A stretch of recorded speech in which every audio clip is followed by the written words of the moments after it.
Am I the a-hole for leaving the restaurant before my boyfriend's family arrived after I was told that I was going to pay for their meals?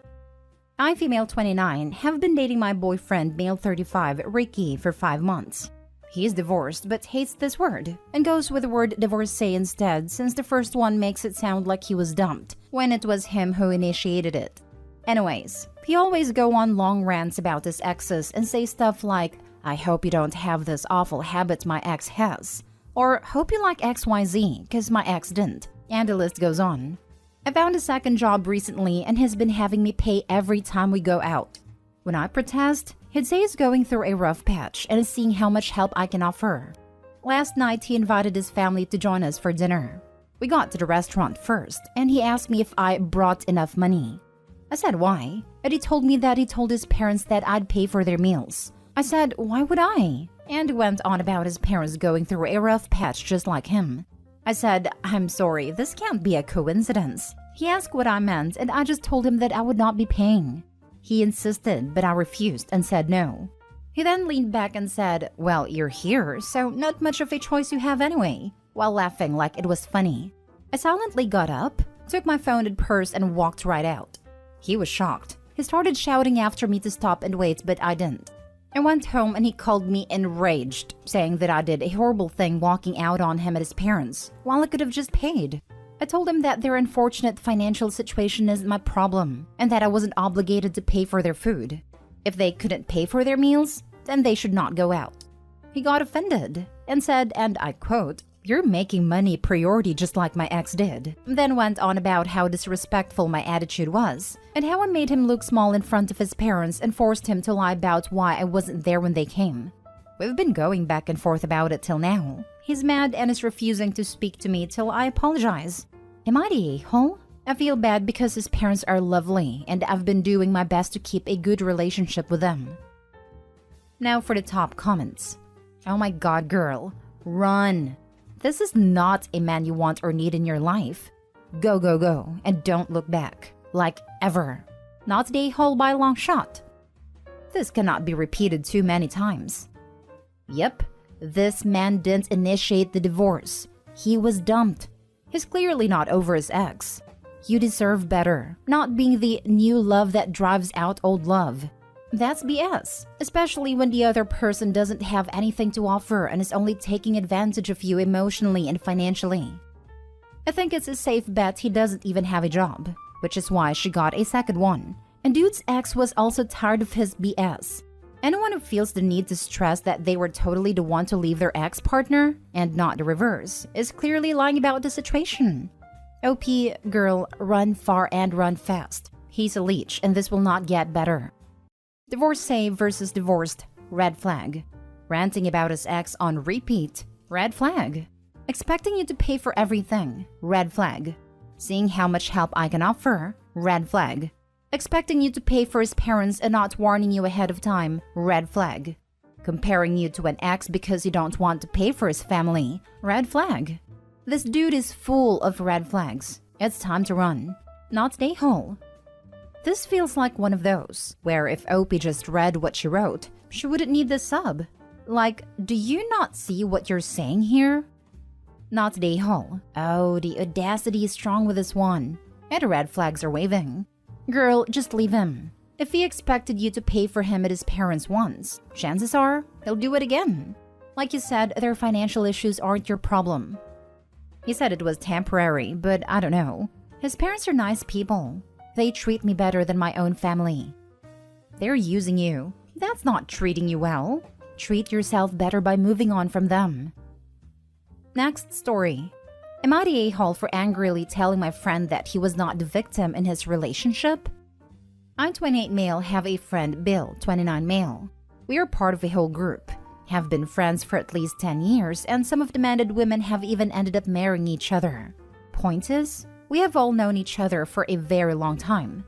Now, Bill has always displayed narcissistic personality traits, especially in his past relationships. He's a very condescending person and thinks that he's better than everyone else because he has a well-paying job, owns his own house/car, all of that.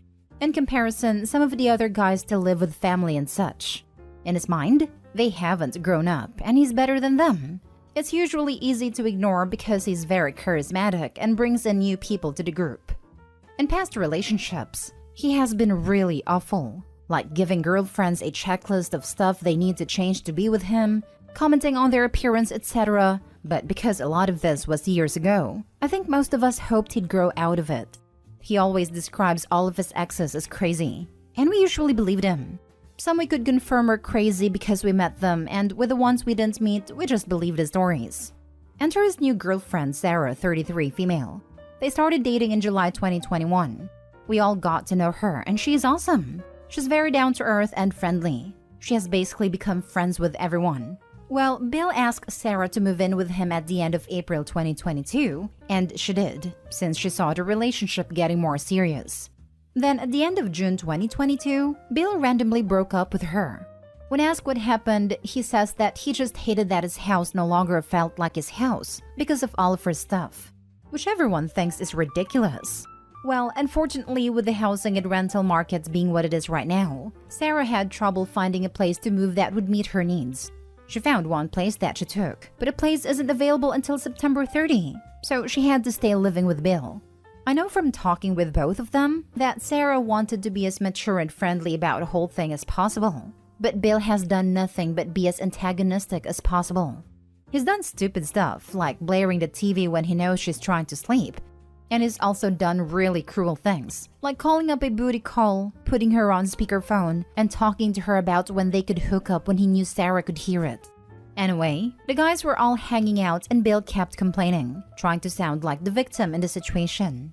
And I finally said, stop trying to play the victim. No one here thinks you're the victim in this. Actually, if you could have been mature about the breakup, then there wouldn't be any victims. This would have just been a relationship that hadn't worked out. But you made Sarah the victim by all of your actions. So just stop complaining and get over it. Everyone else agreed with me, but Bill got angry and left. Am I the a-hole for how I handled it? Not the a-hole, and from every ex-girlfriend of a narcissistic a-hole? Thank you. Seriously, why are you friends with such a tool though? I know it sounds bad, but a lot of the guys in our group are very introverted and hate talking to new people. He's one of the few who brings in new people. I think that's why we keep him around. He brings in new victims of his abuse. Why do you need a constant influx of friends? Most of us are happy with a handful in adulthood. That's right on the nose. My ex-best friend would cycle through friends like you wouldn't believe. She'd get 2 to 3 new ones at a time, and suddenly they all had this or that issue. When I broke my friendship off with her, it was because I realized these friends were cycling out so fast, because she was emotionally mistreating them and using me as a shield, because I was blinded by my love for her. 14 years, we went through abusive homes together, and she's very much why I lived through some stuff I did. That she could run to me and say, "Oh, they did this to me," and I defend her every single time. I felt awful when I realized it helped her exclude multiple people for no reason at all. She doesn't have any friends now. Not the a-hole, but I'm wondering why you're still friends with Bill. Based solely upon what you've written, he seems to have few redeeming qualities. I completely understand what you're saying. I guess it's because we live in a smaller town. We've all been here our whole lives, for the most part, and it's just always been easier to ignore it. Up until now anyway. Bill might actually have a point about some cases of arrested development in your friend group. You're acting like a bunch of easily led teenagers hanging around one popular kid who tolerates you. Next story. Am I the a-hole for how I reacted when my boyfriend tried to pull me on stage for a hypnotism show? I'd gone to Vegas with a few friends, my boyfriend and my boyfriend's brother. We ended up going to a hypnotism show after having gone out for drinks. The drinks were hitting me pretty hard when I walked in and I was having a great time, until the part where they call people up on stage. And they picked me.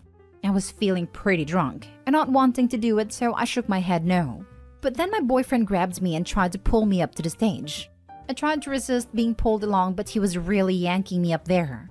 We'd gotten the attention of the rest of the audience, and they were all cheering for him to pull me up there. And I was kinda angry because first, I was feeling a little too drunk and nauseous. And second, because if my boyfriend had not wanted to do something, I'd respect that. I've often even been the bad guy for saying no to things for him, so he wouldn't have to because of social anxiety. So, I was angry that he didn't respect it the other way around. So when he tried to pull me up the stairs to the stage, I just went completely limp. 170 pounds of dead weight collapsing onto the bottom stair. I also started laughing at the whole situation because, remember, drunk. He tried to lift me up and I went full noodly. And then his brother joined in and they both managed to lift me up, but couldn't keep a hold of me, so I just kept sliding on the ground. The crowd was laughing, but more the guys now. Some people were joking about how the guys couldn't even lift a girl together. Someone in the crowd yelled out to ask if I was okay, and I yelled back, "No, I think I've just suddenly found myself single. Wasn't expecting that tonight." The hypnotist cracked a few jokes about how Vegas is the best place to find yourself suddenly single, then said that he couldn't hypnotize someone who was obviously not open to persuasion of any sort. I felt kinda bad for disrupting the show, though maybe wasn't bothered as it was a comedy show after all. I grabbed my friends and headed out, telling my boyfriend not to follow me. They took me back to their hotel room and told me to sleep it off, figuring I hadn't meant what I'd said about a breakup. But in the morning, my now ex-boyfriend came by wanting to talk, and I stood by what I said, that it was over. I was angry. I'd always been sensitive to his needs, even letting him cast me as the bad guy to get out of plans he didn't want to do. But he saw my consent as a joke? I was over it. He was furious, saying I was being rash, that I had humiliated him by dumping him in front of a crowd, and he didn't even get it. How if I didn't want a scene but made a bigger scene? It didn't feel like I was being rash. I want a partner who doesn't think it's funny to hear my no and ignore it. Not just ignore it, but think it's funny to push me to do the things I said no to anyway. Am I the a-hole for how I reacted when my boyfriend tried to pull me on stage for a hypnotism show? Now for the comments. So not the a-hole. I used to do a bit of stage hypnotism for fun, and first off, any good stage hypnotist tries very hard to screen for drunk people. They are unpredictable and should not be on stage. I am shocked you didn't stop your boyfriend on those grounds alone. Second, most people can't be hypnotized unless they're willing to be, and the others require some special tactics that are unethical to hypnotize in the first place. You'd have been a lousy subject. The people on stage should be having the most fun. Third, and most importantly, you did not want to go up. For that reason alone, anybody who tried to make you is a total a-hole. Honestly, I'm just impressed that you handled it with such humor. I would have been fuming and likely yelling. Also, poor job on the part of a stage hypnotist to allow that situation to happen. I don't know much about stage hypnotism, but if inducing an altered state of consciousness is really what happens, then it's absolutely a horrible idea to invite drunk people to take part in the show. It's also bad to do it with people on meds, or people living with mental illnesses who are already having a hard time telling reality and imagination apart like schizophrenics. When it comes to hypnotism, meditation, etc., this is rule number 1. It's right up there with consent. I don't know what folks in Vegas are doing. This all sounds way too crazy. You were right. The stage hypnotist should have done a better job and not allowed all this to happen, only because the audience was having fun at OP's expense. When I was big into meditation, I went to one. It was very small. When I was on stage, I just kind of slipped into my regular meditation mindset. I don't remember much except trying to tell the guy I wanted out and the assistant whispering, "Shake it off," behind me. Oh, and also him lifting my head and saying, "She's really out." I did not like it. It in fact ruined meditation for me for a long time, and even now I can't click into it like I used to be able to do. Not the a-hole at all. Ew. Him and his brother are creeps. I'm glad they got humiliated. Yeah, how do they think they're not a-holes? Hint, if you find yourself physically dragging an unwilling person around, you should probably reassess what you're doing. Obviously, exception if they're a danger to themselves in that moment. Now, for the last story. Am I the a-hole for telling my family my wife puts our son to bed early so she doesn't have to deal with his behavior? My son is 4 and has been placed in a special needs school. He is being tested for autism in January, and we have had this appointment for well over a year. My wife had him evaluated by the school and he had a 75% delay, so they went ahead and let him enroll in the school without a formal diagnosis. It can be quite challenging at times. I work 12-hour days and my wife is a stay-at-home mom. She takes him to the school an hour away, then picks him up in the afternoon. We have a 2-year-old and a newborn as well. I leave at 4 a.m. and she leaves around 7 a.m. I get home around 6 p.m. every day. Since my son has been in school, she puts him to bed at 7 p.m., which is super early. My family came over for dinner at 6 p.m. and by 6:30 she was taking him upstairs for bath and left the babies downstairs to be held by my mother and father. By 7 p.m. she was putting him in bed. I asked her if he could stay up until 9 p.m. so he could interact with my family as they don't come very often.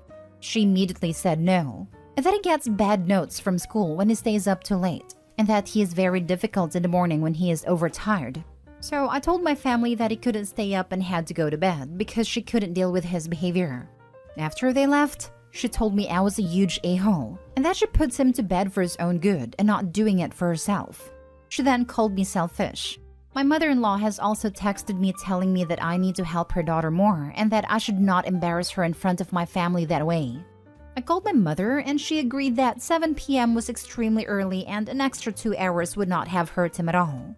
Am I the a-hole? Wow, so you think that your wife is lying about the school employees sending notes about your son acting up more when he's tired? Your wife can't handle your son's behavior. It's appropriate to trash talk your wife's parenting to your own parents. That your mom is more knowledgeable than both school personnel. Whoops, forgot, that was a lie. And your own wife, the mother of the child in question who knows him best and has raised him for 4 years. And that you should include your mom in an argument between you and your wife after you humiliated your wife by bad-mouthing her. I'm sure you're providing the family with a great income, but other than that, you seem to be a source of ugliness, negativity, and pain for them. I hope this isn't your normal behavior because you're the a-hole 100%. It also is lack of support for his wife. Since she appears to be doing all of the racing, he doesn't appear to know the first thing about his child. As evidenced by not knowing the kid needs more sleep to make it through the day, he wants to keep her knocked up while he does very little. He doesn't appear to know the first thing about his child, or any child for that matter. 7 p.m. is a perfectly reasonable bedtime for a 4-year-old. They need about 11 hours of sleep at that age. It's a very developmentally normal thing for him to be going to bed at a time.